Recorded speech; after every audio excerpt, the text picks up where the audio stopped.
जय हिंद साथियों, मैं राकेश पटेल स्वागत करता हूं आप सभी का आपके अपने परिवार लर्न विद राकेश में LWR में। उम्मीद करूंगा साथी आप सभी लोग मस्त होंगे, जबरदस्त होंगे, आप सभी की पढ़ाई मस्त चल रही होगी।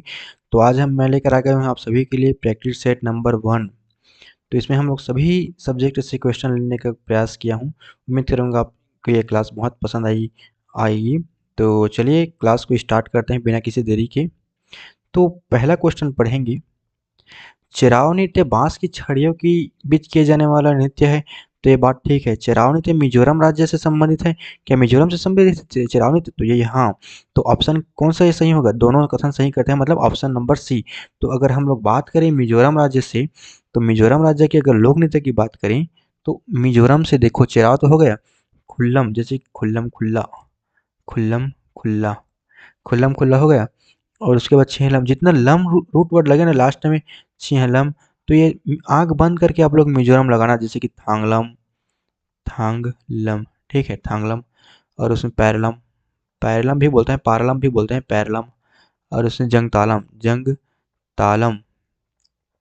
और मेघालय, मेघालय की अगर बात करें, मेघालय राज्य की लोक नृत्य की, तो मेघालय, तो मेघालय।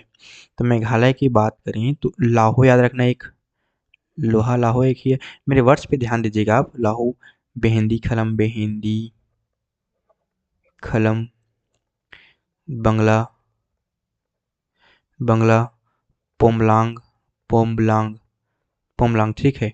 और उसके बाद नागालैंड की बात करें, नागालैंड, नागालैंड, नागालैंड की बात करें तो नागालैंड से है मोडसे, मोडसे याद रखना। चांगलो, एक चंद्र चांगलो याद रखना।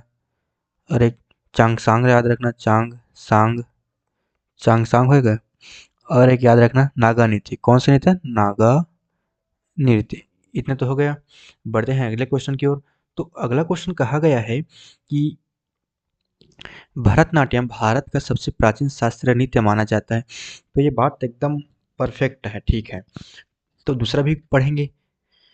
कथकली भारत का सबसे नवीन शास्त्रीय नृत्य है। तो भैया कथकली जो है, आपको मैं बता दूं, कथकली तो कथकली तो नहीं हो सकता ना, क्योंकि सत्रिया है। और सत्रिया को कब शामिल किया गया? सत्रिया, तो सत्रिया को 2000 में। सत्रिया, सत्रिया कहाँ से है? असम से। सत्रिया कहाँ से? असम, कहाँ से? असम। कब शामिल किए गए? 2000 में। इसके द्वारा शंकरदेव, श्रीमत श्रीमत शंकरदेव, शंकरदेव। तो ये कहाँ से है? कथकली केरल से, केरल, केरल से। और है मोहिनी अट्टम। कौन सी? मोहिनी अट्टम, भगवान विष्णु जी की मोहिनी रूप धारण करने से। भरतनाट्यम कहाँ से है? तमिलनाडु, तमिलनाडु, ठीक है। और कथकली तो हो गया। कुचिपुड़ी, कुचिपुड़ी कहाँ से है? आंध्र प्रदेश, आंध्र प्रदेश, AP याद रखना। Sorry, really sorry. Andhra Pradesh हो गया। सत्रिया, सत्रिया असम से तो हो गया ना। कथक, कथक UP, या बोल सकते हैं उत्तर भारत, उत्तर भारत। कुचिपुड़ी आंध्र प्रदेश हो गया ना। ओडिसी, ओडिसी, ओडिसी कहाँ से है? ओडिसी कहाँ से? तो ये उड़ीसा से है। उड़ीसा राज्य के मुख्यमंत्री आप कमेंट में बताइएगा।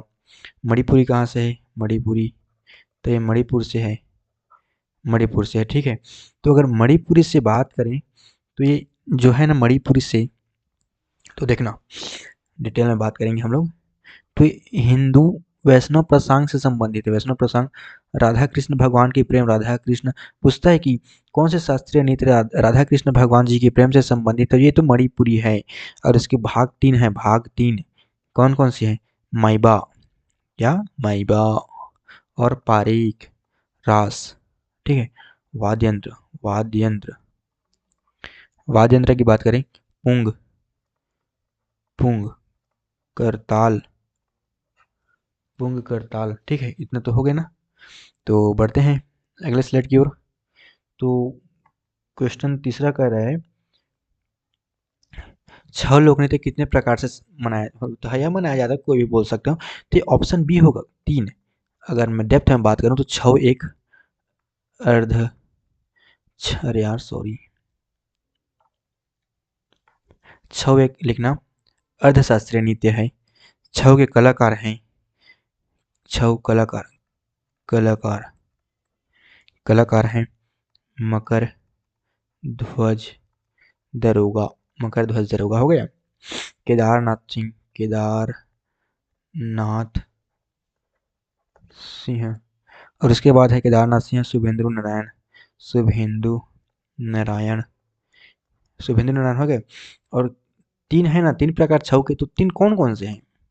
तो तीन है, पहला है, ऐसे सीक्वेंस में याद रखना, सरायकेला छऊ, सरायकेला छऊ केला, ये कहाँ से है? ये झारखंड से है। कहाँ से? झारखंड। कहाँ? झारखंड, ठीक है। झारखंड के मुख्यमंत्री मुझे आपको उसमें बताना क्या बोलते हैं उसे कमेंट में। मयूरभंज, मयूरभंज, तो मयूरभंज कहाँ से है? उड़ीसा। कहाँ से? उड़ीसा से, ठीक है। और पुरलिया, पुरलिया क्या लिया? पुरलिया, पुरलिया क्या लिया? पश्चिम बंगाल ने पूरा ले लिया भाई ने, उसने क्या लिया? पश्चिम बंगाल ने जाके मुझे पूरा ले लिया, ठीक है।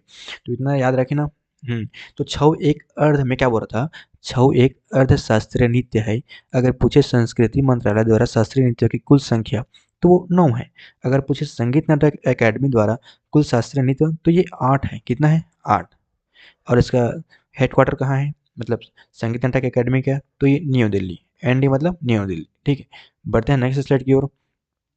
तो देखो, शास्त्रीय नृत्य मनाया जाता है, ठीक है, यहाँ तक तो बात ठीक है। लेकिन शास्त्रीय नृत्य कलाकार भी तो होगा ना, कोई व्यक्ति तो बनाता होगा कि ऐसे ही मना लेते हैं? तो व्यक्ति बनाते हैं, उसमें से संबंधित है सबसे रेड्डी, जो है दीपिका रेड्डी। दीपिका रेड्डी, क्या? दीपिका रेड्डी का संबंध किस शास्त्रीय नृत्य से? तो ये कुचिपुड़ी से है भैया। कहाँ से? Kuchipudi, option D. जितना रेड्डी लगे ना, वो कुचिपुड़ी से। जैसे कि देखना, राधा रेड्डी, राधा, राजा, कौशल्या, कौशल्या, और भावना, भावना रेड्डी। इतना रेड्डी है जो, ये ना कुचिपुड़ी से है। और विजय प्रसाद, इसके अलावा विजय प्रसाद याद रखना, विजय प्रसाद। इसके अलावा शोभा नायडू, क्या नायडू? शोभा नायडू, ठीक है। क्षत्रिय से याद रखना, क्षत्रिय से, क्षत्रिय से याद रखना आप लोग, घना कांत बोरा, क्या? घना कांत बोरा, इंदिरा पी बोरा, क्या? इंदिरा पी बोरा। और रामेश्वर, रामेश्वर सैकिया, क्या? रामेश्वर सैकिया, ठीक है। अगर मणिपुरी सबसे ज्यादा इंपॉर्टेंट, मणिपुरी है भैया। मणिपुरी से कौन है? झावेरी बहने, क्या? झावेरी बहने, झावेरी बहने कौन है? 4 हैं झावेरी बहने। तो इनका नाम याद रखना, नैना, रंजना, नैना हो गया, रंजना हो गया, स्वर्णा, और दर्शना, क्या? दर्शना। इतना तो हो गया ना।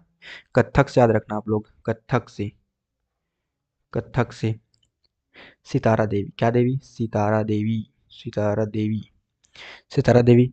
गोपी कृष्णन, गोपी कृष्णन, ठीक है। बढ़ते हैं अगले स्लेट की ओर। तो अगले स्लेट में मैंने खेल से लिया है, छोटे एक भी क्वेश्चन नहीं आप लोगों के लिए। तो खेल से मैंने लेने का प्रयास किया है। तो खेल में हम लोग कबड्डी से शुरुआत करेंगे, जो प्रो कबड्डी लीग पीकेएल के संबंध में निम्नलिखित कथनों पर विचार कीजिए, ये क्वेश्चन है। तो पढ़ते हैं कथन को। प्रो कबड्डी लीग की शुरुआत वर्ष 2014 में हुई थी। कथन दूसरा, पीकेएल का आयोजन मसाल स्पोर्ट द्वारा किया जाता है। तो ये दोनों कथन एकदम सही हैं, तो ऑप्शन सी होगा। अच्छा, 2014 में शुरू हुआ था, तो किसके मध्य खेला गया था? तो ये तो जीती कौन थी? Jaipur pink panther. कौन जीती थी? Jaipur pink panther. तो 2024 वाला, 2025 वाला, सॉरी 2025 वाला विनर टीम कौन थी? विनर तो ये दबंग दिल्ली। कौन दिल्ली? दबंग दिल्ली, दबंग दिल्ली, ठीक है। अगर मैच की बात करें, मैच, मैच की, तो मेल की 40 मिनट, 20 मिनट, 20 मिनट, ऐसा, ठीक है। तो फीमेल की, फीमेल, फीमेल की 30 मिनट, 30 मिनट मतलब 15 मिनट, फिर 15 मिनट, ऐसा है, ठीक है ना।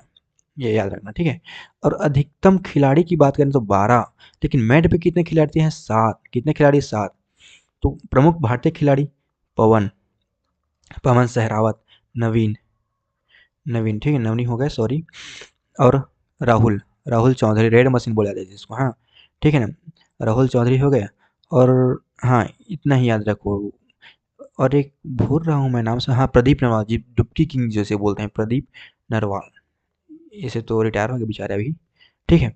अगर हम लोग बात करें इसकी, जो बोले जाए तो टेक्निकल वर्ड्स, हाँ, टेक्निकल वर्ड्स से वो ही बोल सकते हैं हम लोग।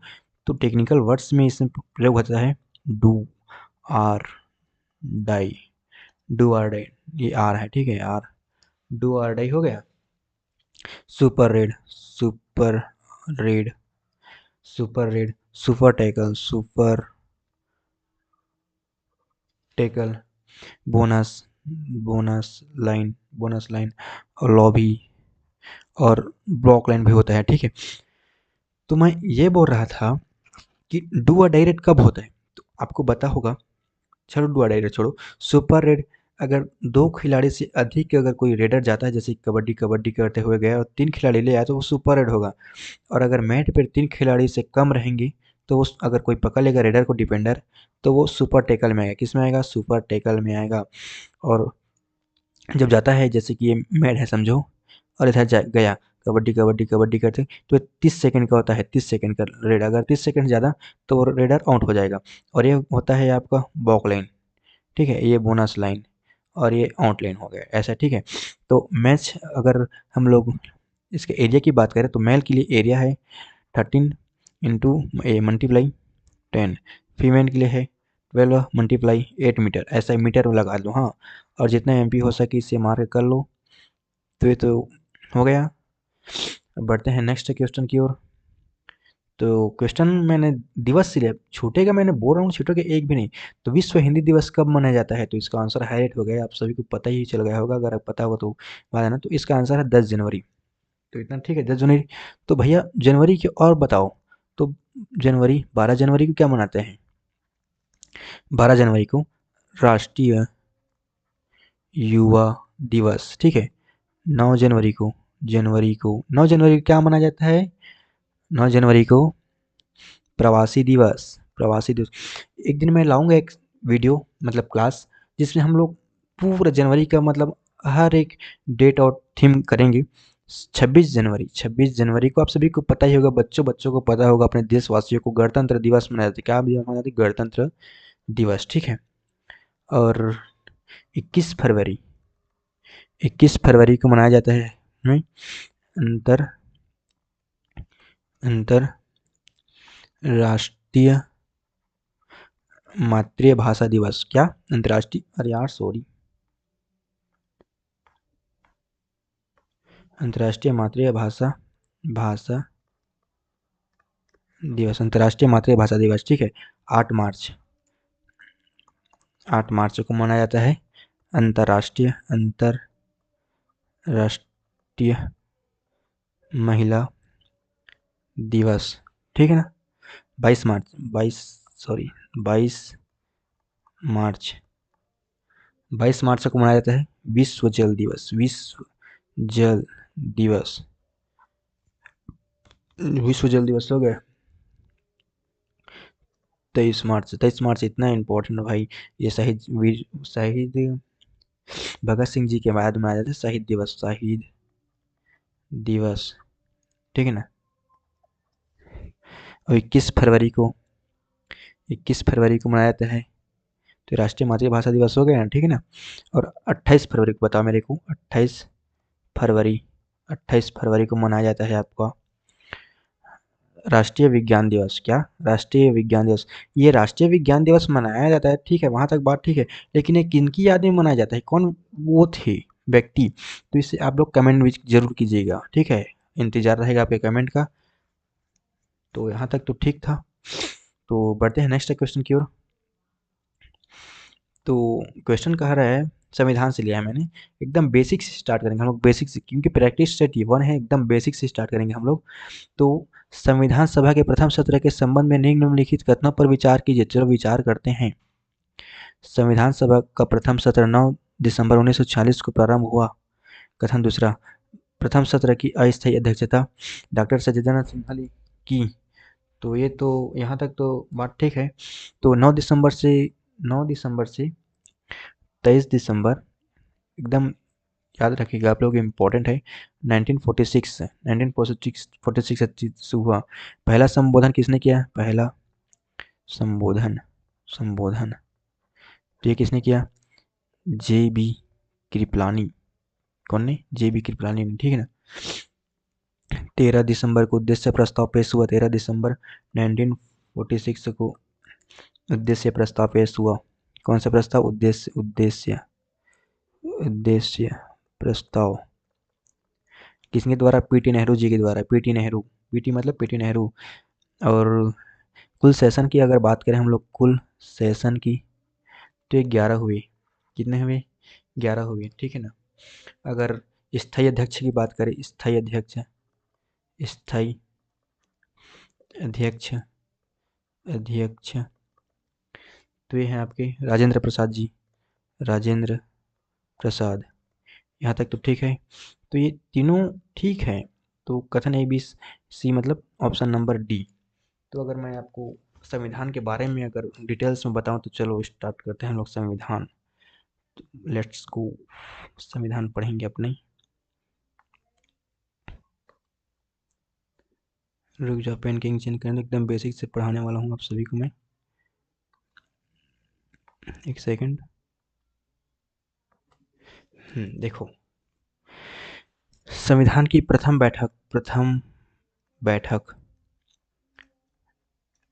बैठक हुई 9 दिसंबर 1946 को। अस्थायी अध्यक्ष चुने गए सचिदानंद सिन्हा। बैठक कहाँ हुई? बैठक नई दिल्ली में। कहाँ? नई दिल्ली। 211 200 ये 200 है ना, 211 सदस्यों ने भाग लिया, ठीक है। दूसरी बैठक की बात करी, दूसरी बैठक दूसरी बैठक 11 दिसंबर को हुई, 11 दिसंबर 1946 से 2 दिन बाद। इसके अध्यक्ष अध्यक्ष थी डॉक्टर राजेंद्र प्रसाद जी, स्थायी अध्यक्ष थे। हाँ, कौन से? स्थायी अध्यक्ष। और सचिदानंद सिन्हा थे अस्थायी, क्योंकि वो बुजुर्ग व्यक्ति थे। इसकी भी बैठक नई दिल्ली में हुई। नई नई दिल्ली में बैठक कहाँ हुई? नई दिल्ली में। 2 उपाध्यक्ष चुने गए। दूसरी बैठक जो हुई ना, 2 उपाध्यक्ष। क्या? 2 उपाध्यक्ष कौन कौन? पहला तो है एच.सी. मुखर्जी, ठीक है। और दूसरा वीटी कृष्णमाचारी। कौन? वीटी कृष्णमाचारी, ठीक है। और संवैधानिक सलाहकार की बात करें हम लोग उसके दिन की, तो संविधान सभा के संवैधानिक सलाहकार, कौन? सलाहकार, तो ये थे बी एन राव। कौन? B N Rau, Benegal Narsimha Rau. उद्देश्य प्रस्ताव आपको पहले ही बता दिया। उद्देश्य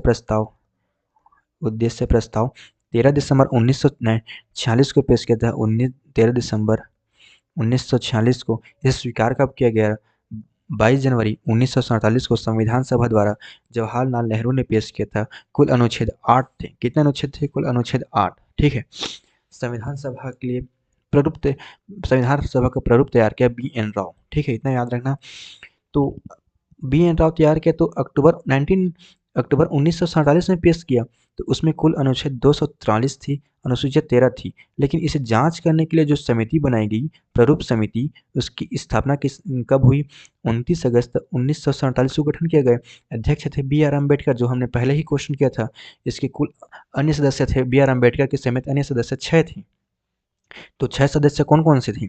तो के एम मुंशी थे, M Hidayatullah, N Gopalaswami Ayyar, Alladi Krishnaswami Ayyar. B L Mitra के स्थान पर आए थे M N Madhav Rao. D P Khaitan के स्थान पर आए थे टी टी कृष्णमाचारी। इतना तो ठीक है ना। तो आगे हम लोग प्रारूप समिति से नेक्स्ट क्वेश्चन की बात करेंगे, मतलब नेक्स्ट प्रैक्टिस सेट में। तो बढ़ते हैं अगले प्रैक्टिस सेट को। तो ये इधर देखिएगा, आप इधर गौर कीजिएगा आप सभी लोग। तो संविधान सभा का गठन किया गया, तो ये क्या माउंटबेटन योजना में किया गया? कैबिनेट मिशन योजना, साइमन का मिशन, क्रिप्स मिशन? तो ये है कैबिनेट मिशन योजना, ठीक है ना।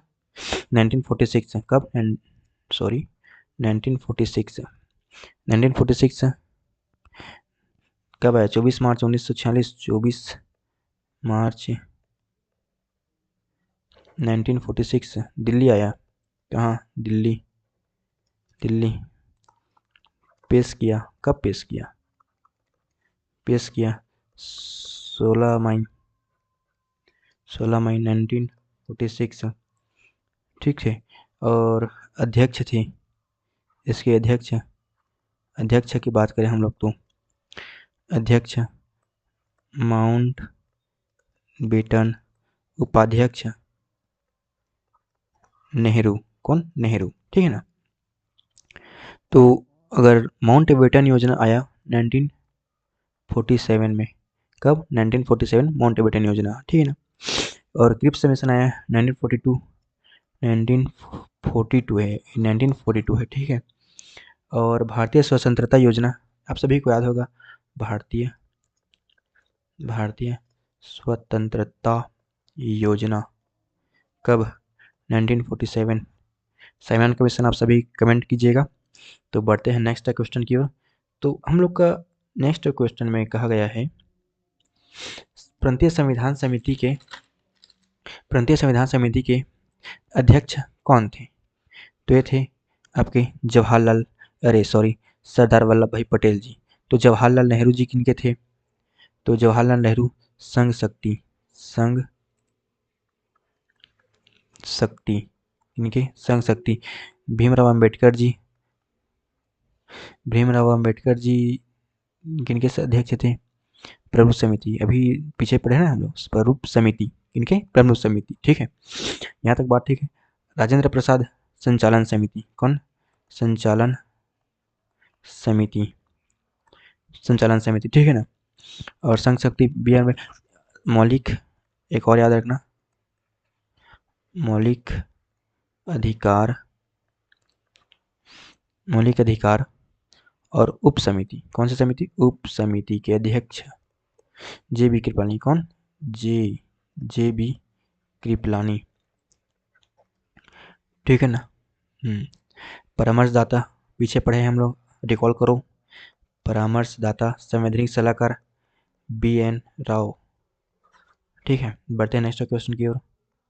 तो नेक्स्ट क्वेश्चन में कहा गया है भारतीय संविधान को संविधान सभा द्वारा कब पारित या अंगीकृत किया गया? तो ये कब किया गया? 26 नवंबर 1949 को ना। लागू कब हुआ? लागू हुआ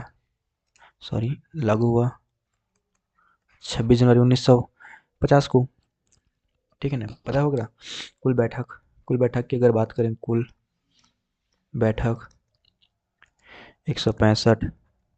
कानून दिवस कब मनाया गया? 26 नवंबर को, 26 नवंबर। और यहाँ तक ठीक है। 15 महिलाओं ने भाग लिया, 15 महिलाओं ने भाग लिया। हस्ताक्षर कितनी महिलाओं ने किया? 11। सर्वाधिक महिला यूपी से कितनी महिला? 5 महिला, ठीक है। यहाँ तक बात ठीक है ना। तो बढ़ते हैं नेक्स्ट क्वेश्चन की ओर। अपना नेक्स्ट क्वेश्चन कहा गया है, मैंने सिंधु घाटी सभ्यता से लिया है। सिंधु घाटी सभ्यता की नगर योजना के संदर्भ में निम्नलिखित कथनों पर विचार कीजिए। तो सिंधु घाटी नगर प्राय एक दूसरे के समकोण पर काटती थी। प्रत्येक नगर में जल निकासी की व्यवस्था घरों में जुड़ी हुई थी। तीसरा, आवासीय भवन के मुख्य द्वार मुख्य सड़कों की ओर खुलते थे। आप लोग इसका आंसर कमेंट में कीजिएगा। तब तक के लिए मैं आपको बता देना चाहता हूँ सिंधु घाटी सभ्यता। चलो सिंधु घाटी सभ्यता के बारे में बता देंगे। लगाओ स्टार मार्क। तो सिंधु नगरों में सड़कों मुख्य प्राय एक दूसरे को समकोण पर काटती थी। हाँ, 90 डिग्री पर काटती थी। कितनी डिग्री? 90 डिग्री। कितनी डिग्री? 90 डिग्री। जल निकासी मतलब घरों से जुड़ी थी, ठीक है, ये ठीक है। लेकिन मुख्य सड़कों की ओर न खुलती हुई, ये गलत है। तीसरा मतलब 1 और 2 सही है। Answer number A. तो सिंधु घाटी की अगर बात करें हम लोग, तो ऋग्वेद में हड़प्पा को क्या कहा है? हरियूपिया कहा है, ठीक है ना। गेहूं व जौ के साक्ष्य प्रथम साक्ष्य अगर बात करें हड़प्पा से मिली है। हड़प्पा से अगर बात करें हम लोग बात करें उत्तम किस्म की गेहूं के साक्ष्य, उत्तम किस्म की मतलब जौ के साक्ष्य, तो ये कहाँ से है? बनावली। आगे हम लोग पढ़ेंगे सब, ये छोड़ेंगे एक भी कुछ नहीं। तो चलो मैं लेता हूँ एक ब्लैंक पेपर, उसमें हम लोग बनाएंगे सब एक एक चीज़ को। पेन के इंक चेंज करने दो। देखना हम लोग शुरू करने वाले हैं मोहनजोदड़ो से। मोहनजोदड़ो। मोहनजोदड़ो शाब्दिक अर्थ मृतकों का टीला। मृतकों का टीला। खोज। खोज 1922 किसने की? राखल दास बनर्जी। राखल दास बनर्जी। ये कहाँ है? सिंध प्रांत। जिला लरकाना। कहाँ? लरकाना। नदी। नदी सिंधु नदी के दाहिना तट।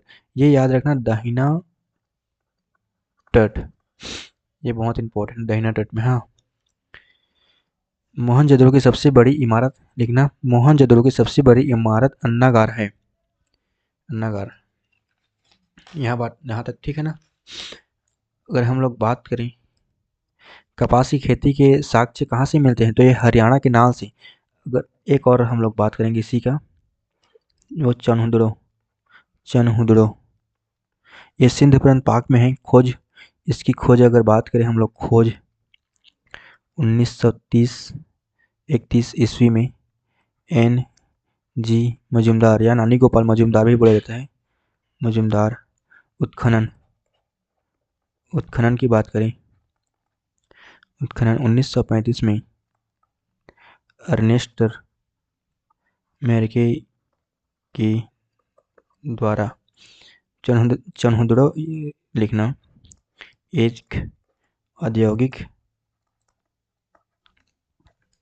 नगर था। कौन सा नगर था? औद्योगिक नगर था। मनके बनाने का कारखाना, ध्यान से सुनना, मनके बनाने का कारखाना यहीं से प्राप्त हुआ है। पीतल की इक्का गाड़ी के साक्ष्य प्राप्त हुए। स्याही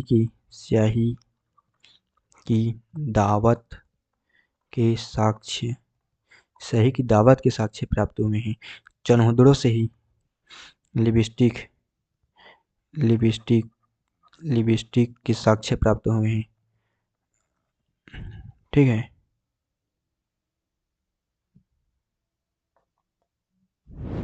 तो बढ़ते हैं नेक्स्ट स्लाइड की ओर।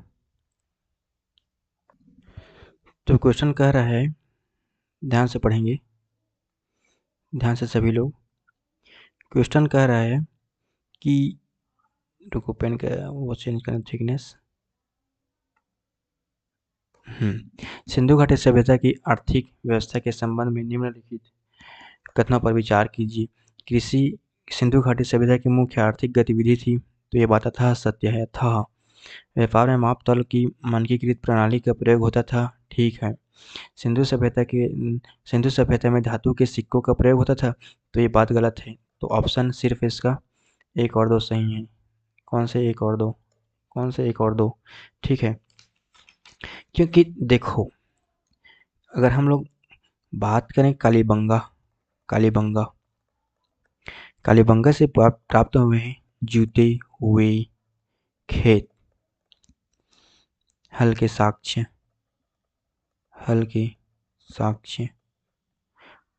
ऊंट व बैल के साक्ष्य, कालीबंगा। खोपड़ी की शल्य चिकित्सा, खोपड़ी की शल्य चिकित्सा। और 3 प्रकार के सावधान, 3 प्रकार के सावधान, आंशिक सावधान, पूर्ण सावधान। आप लोग ऐड कर दीजिएगा। दाह संस्कार। कौन सा संस्कार? दाह संस्कार। ठीक है। तो बढ़ते हैं नेक्स्ट स्लाइड की ओर। तो देखो इसमें हम लोग करने वाले हैं सिंधु घाटी सभ्यता से है। निम्नलिखित को सम्मिलित कीजिए। सूची 1 नदी है, सूची 2 शहर है। हाँ, इसे मिलाना है आप लोगों को। तो चलो मिलाइए, देखते हैं। सिंधु ऑप्शन हाईलाइट हो गया, सॉरी इसका ऑप्शन। तो सिंधु मोहनजोदड़ो के किनारे है, जैसे कि हमने पहले ही पढ़ा था, ठीक है। और रावी, एक सेकंड, सिंधु नदी, ठीक है ना। और जो हड़प्पा है आपका, हड़प्पा, वो कहाँ है? हड़प्पा बी का तीसरा है ना, बी का तीसरा रावी, हड़प्पा नदी के किनारे, ठीक है। सी का चौथा घग्गर कालीबंगा, डी का पहला भगवा लोथल। इतना तो याद हो गया। तो बढ़ते हैं, ऑप्शन पहला है इसका ए। तो बढ़ते हैं नेक्स्ट स्लाइड की ओर। तो निम्नलिखित में से किस स्थल से अग्नि वेदिकाएं प्राप्त साक्ष्य प्राप्त हुई है? अग्नि वेदिका की अगर बात करें हम लोग, तो ये अग्नि वेदिका धौलावीरा से प्राप्त हुई है, ठीक है ना। तो अग्नि वेदिका चनहुदड़ो से क्या हुआ है? चनहुदड़ो से मनका का निर्माण, क्या का निर्माण? मनका का निर्माण। मोहरों पर पशु, मोहरों पर पशु, मोहरों पर पशु बैल, इतना तो ठीक है ना। और ईंटों का अनुपात, हाँ ईंटों का अनुपात 4:2:1। लिपि, लिपि की सिंधु घाटी सभ्यता के एकदम डिटेल में भी एक क्लास लाऊंगा, चिंता मत कीजिएगा। लिपि है चित्रलिपि, कंस्य युगीन सभ्यता, कंस्य युगीन सभ्यता, ठीक है। मुख्य धातु, मुख्य धातु कांस, कांस, कांस। मोहनजोदड़ो, मोहनजोदड़ो में, मोहनजोदड़ो में धार्मिक, कौन सा धार्मिक अनुष्ठान, क्या अनुष्ठान, ठीक है। तो चलिए अगले स्लाइड की ओर बढ़ते हैं हम लोग, अगले क्वेश्चन की ओर। ये है पंचवर्षीय योजना से। तो भारत की प्रथम पंचवर्षीय योजना 1951 से 56 के संदर्भ में निम्नलिखित कथनों पर विचार कीजिए। इस योजना का तो पहला है इसका देखना, इस योजना का मुख्य फोकस कृषि, सिंचाई और विद्युत परियोजना पर था, हल्का फुल्का, ठीक है, विद्युत परियोजना। दूसरा, इस योजना को हारोड डोमर मॉडल पर आधारित किया गया था। तीसरा, भाखड़ा नागाल और दामोदर घाटी परियोजना इस योजना के अंतर्गत प्रारंभ हुई थी। तो मैं आपको बता दूं, ये तो पूरा ठीक है, ये भी ठीक है दूसरा, और ये तीसरा भी ठीक है, मतलब आंसर ए, पहला दूसरा तीसरा, मतलब हॉरर डोमर मॉडल, मॉडल ठीक है। तो आंसर ये गलत हो गया है, थोड़ा सा हाईलाइट कीजिएगा। तो भारत में इसका ड्रॉप से तैयार किया था के एन राज द्वारा, कौन से द्वारा? के एन राज द्वारा ड्रॉप्ड, ठीक है। अगर हम लोग अगर इसकी लक्ष्य की बात करें, लक्ष्य की, सॉरी इधर हो गया, लक्ष्य की बात करें, लक्ष्य, तो 2.4% प्राप्त तो कितना हुआ था? प्राप्त 3.6, मतलब ये सफर रही थी।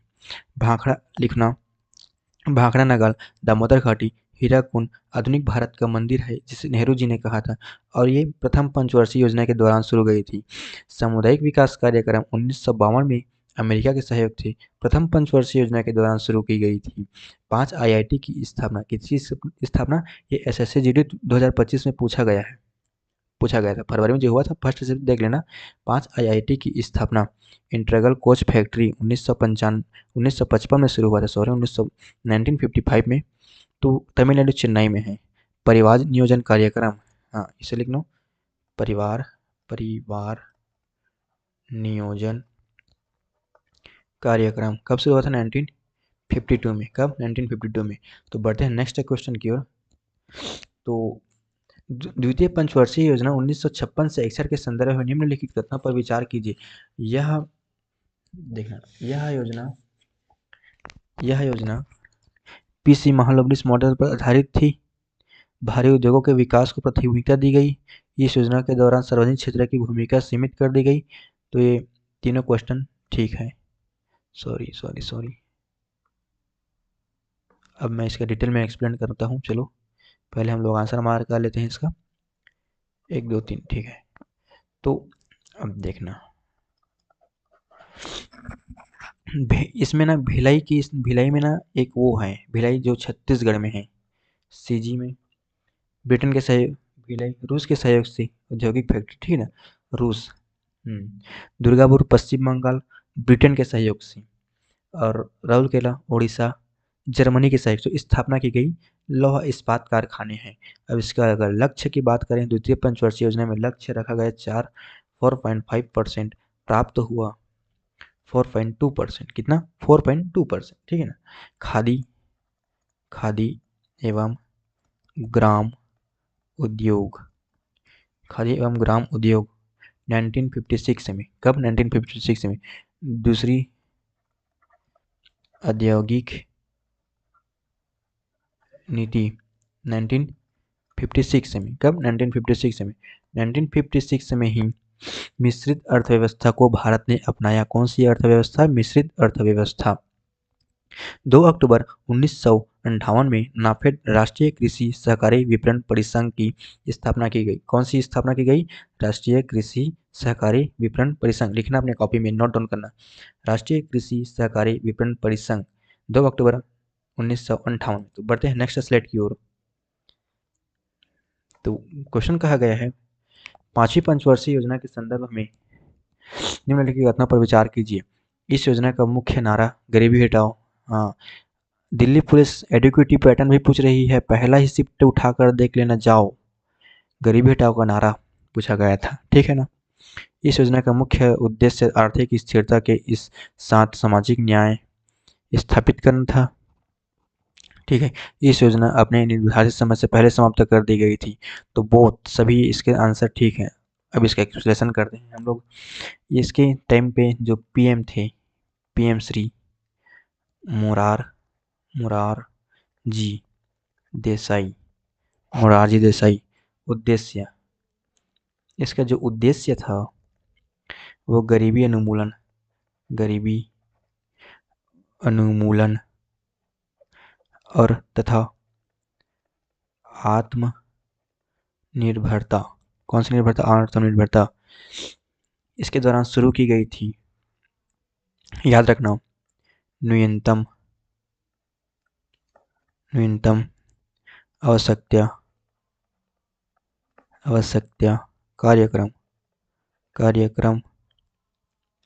कार्यक्रम 1974 में 20 सूत्रीय कार्यक्रम, 20 सूत्रीय कार्यक्रम 1975 में, इसी दौरान दिया गया था ये नारा, ये गरीबी हटाओ का नारा 20 सूत्रीय कार्यक्रम के दौरान दिया गया था।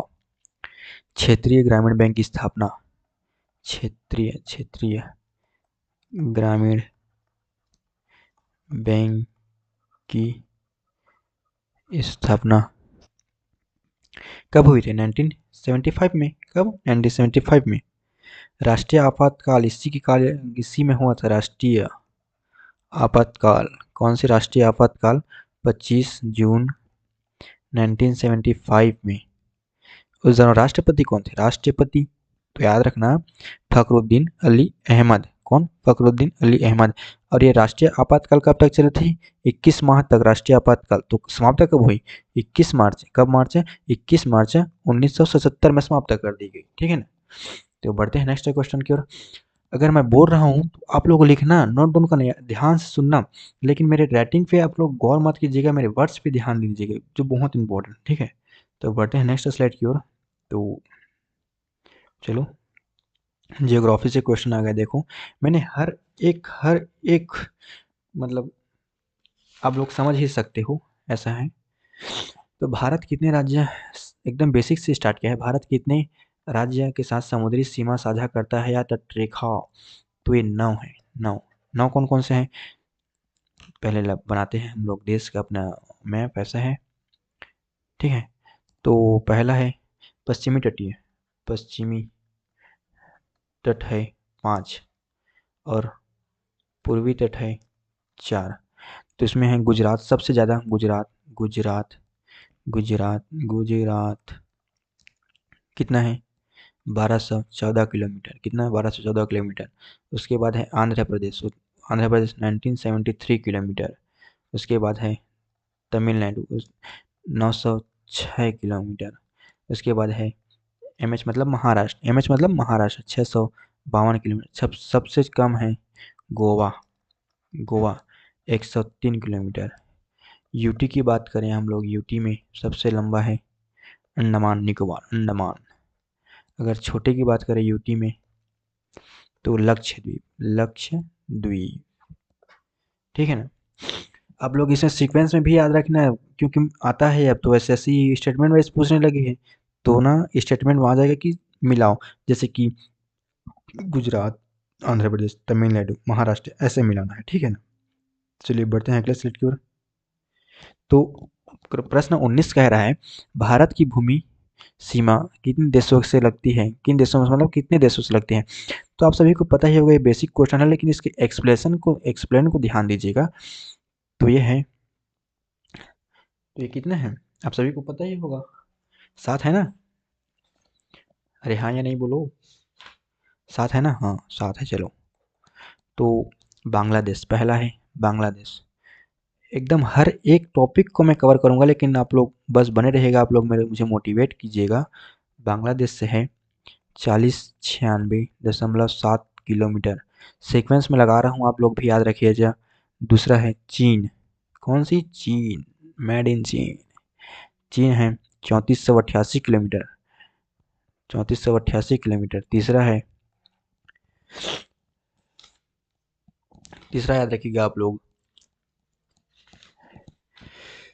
तीसरा याद रखिएगा आप लोग, पाकिस्तान, नल्ला पाकिस्तान, पाकिस्तान, पाक उसका नाम मैं पूरा नहीं लिखता भाई, पाकिस्तान का, पाकिस्तान का 3323 किलोमीटर, 23 किलोमीटर। ठीक है ना।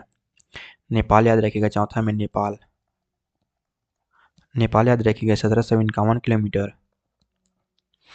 और उसके बाद याद रखिएगा आप लोग म्यांमार, म्यांमार, ये कितना है म्यांमार, तो ये कितनी सीमा लगाती है 1643 किलोमीटर।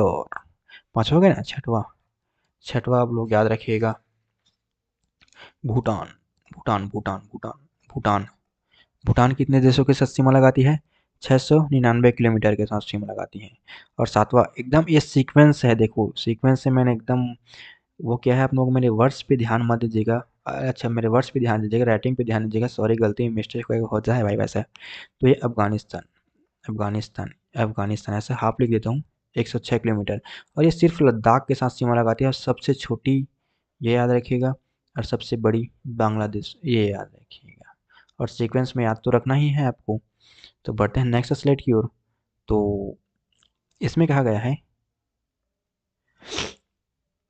आप लोग देख रहे होंगे, भारत के निम्नलिखित भौगोलिक बिंदुओं में सही जोड़ी चुनी।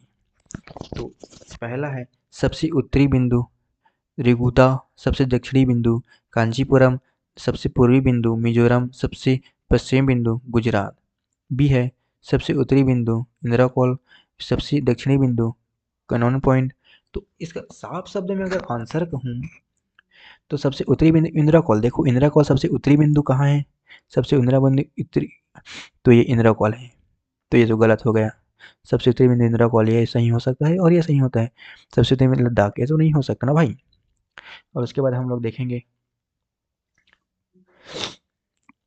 दक्षिणी बिंदु कन्याकुमारी कहाँ है, कन्याकुमारी दक्षिणी बिंदु में, दक्षिणी बिंदु इंदिरा पॉइंट। ठीक है। और मेघालय, गुजरात, इंदिरा पॉइंट, इंदिरा कोल, इंदिरा पॉइंट की बिथू। तो ये ऑप्शन बी, ऑप्शन बी। तो ये देखना, मैं बता रहा हूँ आपको, की बिथू, की बिथू, की बिथू, ये है 97 डिग्री 25 मिनट, ऐसे 25 मिनट बोलते हैं। ठीक है ना। और उसके बाद है गुहार मोती, गुहार मोती गुजरात 68 डिग्री 7 मिनट। उसके बाद है कन्याकुमारी, 8 डिग्री 4 मिनट, ऐसा, ठीक है ना। इंदिरा कॉल, इसके बाद है इंदिरा कॉल 37 डिग्री 6 मिनट, ऐसा है, ठीक है ना। और आप सभी के लिए एक होमवर्क मैं दे रहा हूँ, जाते जाते आप लोग घटते क्रम में, ध्यान से सुनिएगा, घटते क्रम में भारत के 5 राज्य कमेंट में लिखिएगा। क्या भारत के 5 राज्य घटते क्रम में लिखिएगा। और एक आप सभी के लिए थैंक यू। अगर वीडियो पर इतनी देर तक बने रहे तो चैनल पे, अगर वीडियो पसंद आया हो तो लाइक कीजिएगा भाई, चैनल को सब्सक्राइब कीजिएगा, शेयर कीजिएगा। और मैं नेक्स्ट और प्रैक्टिस सेट लेकर आऊँगा, आप लोग मुझे मोटिवेट कीजिएगा। आपको क्लास कैसा लगा इसके फीडबैक मुझे कमेंट पे दीजिएगा। और एक शायरी सुनते जाइए तो वाह वाह हो जाना चाहिए। तो दिल से दिल की दूरियां नहीं होती, काश हमारे बीच कुछ मजबूरियां नहीं होती। दिल से दिल की दूरियां नहीं होती, काश हमारे बीच कुछ मजबूरियां नहीं होती। तुमसे मिलने की तमन्ना तो आज भी है दिल में मेरी, लेकिन वो कहते हैं ना, हर तमन्ना पूरी नहीं होती। तो ख्याल रखिएगा साथी अपना, आप सभी। उम्मीद करूँगा ये नया साल आपकी बेरोजगारी का आखिरी साल होगा। तो बढ़ते हैं, चलो मिलते हैं अगले प्रैक्टिस सेट में। तब तक bye bye, take care, love you all, जय माँ सरस्वती, लव यू ऑल।